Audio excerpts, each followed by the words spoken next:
I first met Linda Gibbs when she was the commissioner of the Department of Homeless Services, and have ever since had an unwavering appreciation for her can-do spirit, resolve, and just keen skill for tackling very complex social issues. And I think for most people in the room, she's just known as Linda. And, but though I think she's truly a superstar among us, and though through all that she has remained forever engaging, approachable, and we just really appreciate your intellect and your warm heart. As deputy mayor, Linda really is in charge of the city's heart. And that is, for all intent and purposes, the entirety of health and human services. And she oversees 9 city agencies with a total budget of $20 billion.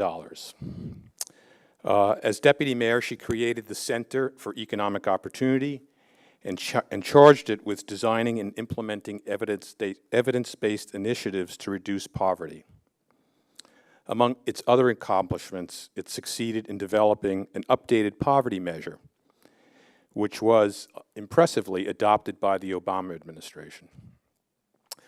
In her spare time, she also helped lead the way to and work with nonprofit community to reform the city's dated and very cumbersome procurement and contracting process. And this is something that I think everybody in this room is truly appreciative of.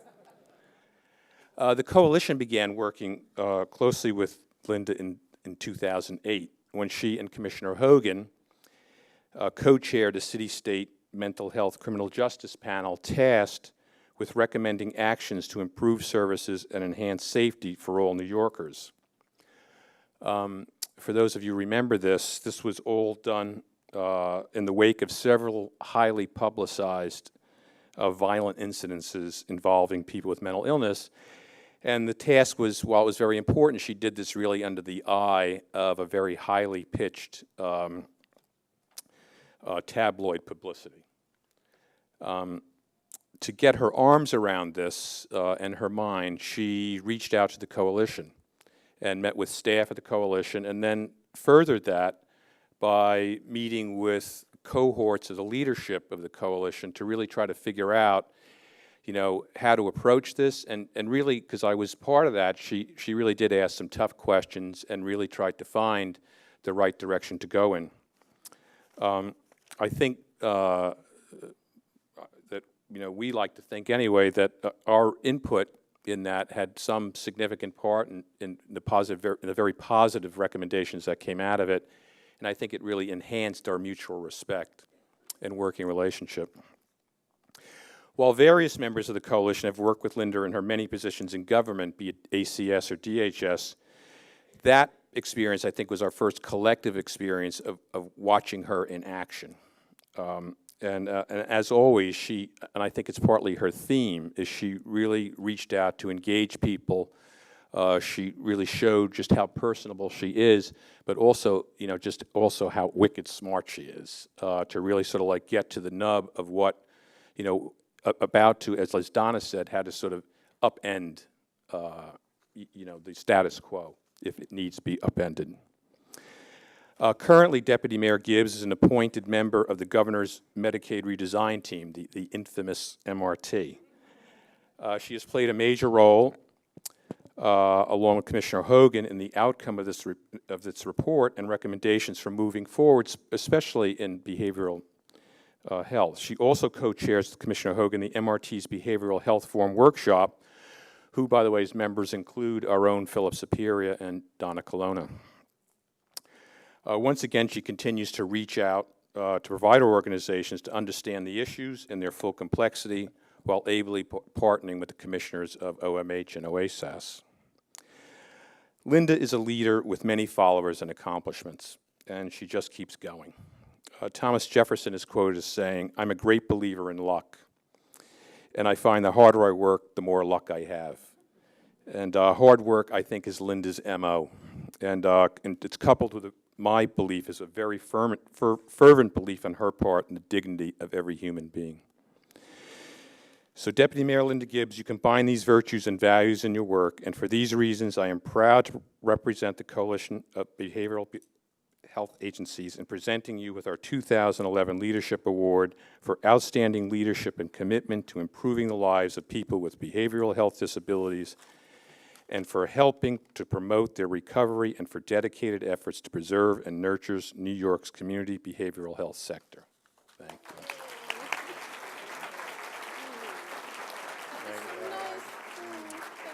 I don't know about you, but when you have to sit and listen to that, like I get more and more nervous. All right, enough. That was so beautiful. Thank you, Tony, so much. I actually got to know Tony really well when I was at Homeless Services. And one of the, if I look at, I've had a great time in city government, and I think have been privileged to do so many things, but one of the things that I am most proud of is the work I did at Homeless Services, including the supportive housing initiative that we were able to accomplish. And I remember when I was at Child Welfare, everybody would talk about New York, New York 1 and New York 2. And they were like the most sort of unpenetrable ideas. I was like, I never got that stuff. Everyone would say, well, you have to talk about it. And I'm like, I don't get it. And then now I'm, sort of one of the grandparents of New York 3, and now I want a New York 12, right?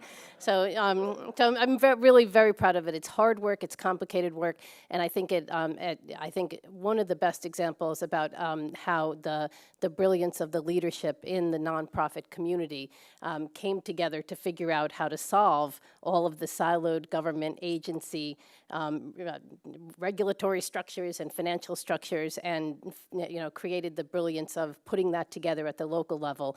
And I hope we were smart enough to figure out how to replicate that more broadly. But I think it's just, Tony is a great leader and a great friend, and I learned so much from you. So your kind words mean a lot to me, so thank you. And this award means a lot to me. I was actually really glad when I came into the room and saw so many familiar and friendly faces. And I don't know everybody, but I know a lot of you, and I felt glad because I hadn't worked myself in the mental health world. Had some time in child welfare, homeless services, and now, of course, I get to do a little bit of everything as the deputy mayor. But I realized that there is a tremendous amount of overlap between homeless services and child welfare and mental health. So by virtue of those relationships, I know a lot of you, but also in the work sense, having a chance to work with Mike, who is such a wonderful leader, and it's and fun. He's actually kind of a fun guy too, so it makes it even more fun. But it's nice, and I feel at home, and I feel welcome, and that was that's a nice surprise for me coming in the room, and it means a lot to me because as Tony mentioned, I did some work with my first really in-depth work on the mental health issue was when I was in that very difficult situation. We had just a string of terrible fatalities. Sometimes a mentally ill individual who had murdered others. And sometimes mentally ill individuals who were suffering in the community and killed in an altercation by the police. And they were just really painful experiences. And it really caused me, it was, while I knew Philip for an awful long time, I feel at a somewhat of a distance, it's the first chance I've got to work closely with Philip and with the coalition. And as Tony said, wicked smart. Philip and the coalition staff are wicked smart. But the thing that really impressed me in that engagement is that they were wicked smart with a lot of integrity. And I really came to respect Philip, you and your staff and the organization greatly. And when I want an honest answer and some good feedback, I know I can pick up the phone and get that and feel like I'm getting steered in the right direction. And so I've really appreciated that. And that's why having this honor for me tonight feels very, very special. So thank you. We're looking forward. It is tough work ahead. I actually feel, and it is, and when a task is put in front of you, this whole, the whole behavioral health managed care conversation is in front of us because somebody wants our money, right? It's like they're just like, and while I actually do believe that there is inefficiencies and savings to be had in the system, I have no intention of leading a process only for the purpose of achieving savings. My goal here is, sometimes I forget, oh yeah, that's right, they started this process because it was about savings.